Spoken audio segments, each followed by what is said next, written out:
Deputy Speaker of the House of Representatives, Benjamin Kalu, says African youths are critical to achieving Agenda 2063.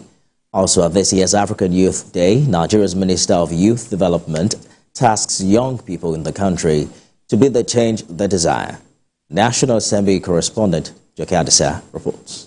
Every 1st November is set aside to celebrate African youths. The future of Nigeria, youth leadership and national development is the theme of this year's commemoration in the region's most populous country. Deputy Speaker Benjamin Kalu is the chief convener of the Arise Nigeria Youth Summit, tailored towards appreciating youth contributions to national growth. He has already been scheduled to attend the funeral of the President General of the Ohaneze Indigbo, Emmanuel Iwanyanwu in Imo State, but he sent a recorded speech challenging youths in Nigeria to make valuable contributions towards achieving the 7-point goal of Agenda 2063. We stand at the crossroad of Africa's future.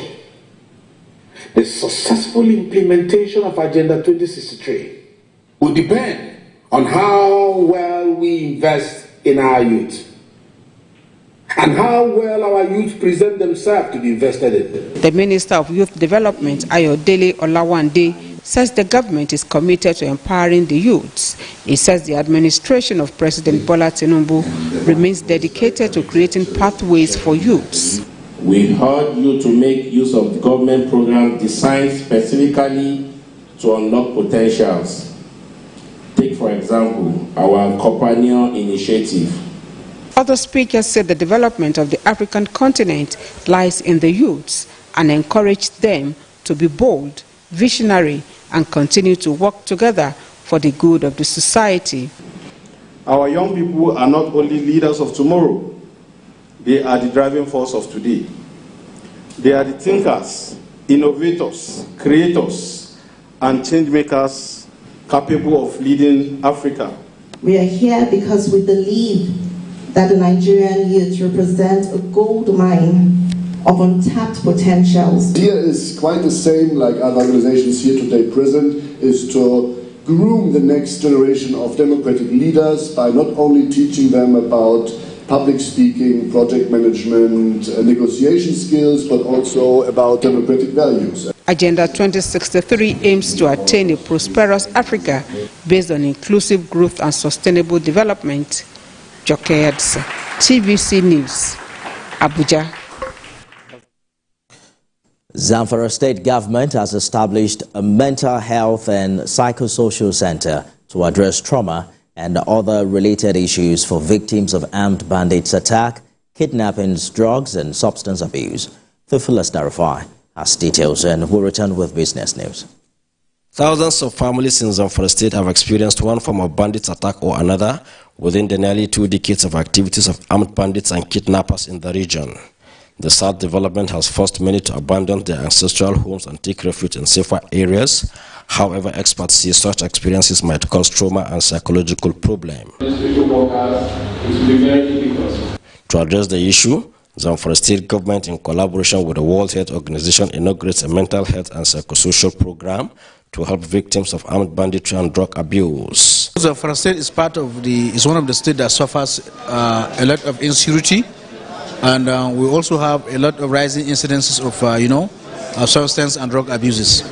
And looking at the situation on ground, a lot of people suffer from one form or the other of mental health. Work has a lot of issues with stress and a conflict between organizations, and also people that suffers from banditry or kidnapping attack, they also suffer a lot of trauma. Dr. Haske insists the nexus between illicit drug abuse and insecurity. Yes, of course, there is a direct relationship between insecurity and drug abuses, and also drug abuse and insecurity. And so because of that, we encourage all stakeholders, especially partners and CSOs, to come and key into this program so that we can address the rising incidences of mental health and issues. The Zamfara State Government urges all to join hands in the fight against insecurity and illicit drug consumption to rid the state of all forms of crime and criminality. Theophilus Darifai, TVC News, Gusau. And in business news, the Eco Electricity Distribution Company has urged customers to complete the Standard Transfer Specification 2.0 meter upgrade by November 24 to avoid service disruption. Sirike Amomo, Acting Chief Executive Officer of the company, made the appeal during the engagement forum in Ajay Bejuleki unit area of Lagos. Momo, represented by Mr. Joseph Izenwa, Chief Finance Officer of the company, said the commitment of the company to enhancing power supply remains unwavering, and addressing issues like transformer failures and load shedding resolution plan will all be sorted before the end of 2024. With the STS2 that is ongoing right now, the requirement for meter will be on the high side, because that means almost all those very old meters will be affected. Again, do we have the resources to provide meters in the immediate to ensure that all the people involved enjoy the services embedded because of the STS2? It's going to be a challenge. Okay, so we're encouraging anyone who is able to buy the meter, go ahead and buy under the MAP program. We will still come back and refund you the money over time. Okay, so we're not averse, to people buying meters, because we'll surely pay them back over time. When it comes to repair of transformers and faults like that, the people should rely more on EKDC and contact them to repair it. They are willing to repair it. But sometimes some people want to go through the short way of going to collect money from people, from their residents, to go and repair it, which is not proper. So I think EKDC have been doing their best, but the people themselves have to be more responsible to make sure that they help EKDC. The governor of Cross River State has presented a budget of 498 billion naira to the State House of Assembly for approval. The appropriation bill, tagged Budget of Sustainable Growth, has a recurrent expenditure of 170 billion naira, of 34% of the entire budget. Tina Akweke completes the report. The arrival of Governor Basutu at the Cross River State Legislative Chambers commenced the presentation of the 2025 appropriation bill. The document before this House of Chambers is a voice of the good people of Cross River State, moderated by the people-centric and incremental policy postures of my administration.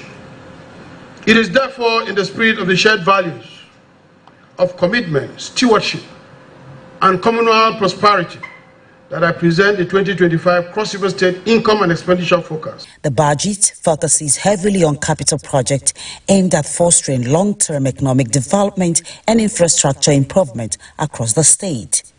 In the breakdown, capital expenditure takes a significant portion, with 328 billion naira representing 66% of the total budget allocated towards a major development project. Recurrent expenditure, comprising 170 billion naira or 34% of the budget, is allocated to support the ongoing operations of government institutions and the delivery of essential public services. The sectoral allocations are as follows. Infrastructure, 100 billion naira. Education, 81 billion naira. Health, 25 billion naira. Judiciary, 20 billion naira. House of Assembly, 18 billion naira. And of course, others, 181.6 billion naira. Speaker of the State House of Assembly pledges the lawmakers' commitment to collaboration and sacrifice to ensure harmony among the three branches of government. Governor Basutu presents a historic 2025 budget of 498 billion naira, prioritizing people-centered development. The budget tagged Sustainable Growth is set to transform infrastructure, boost economy, and social welfare in the state. Tina Akweke, TVC News, Calabar.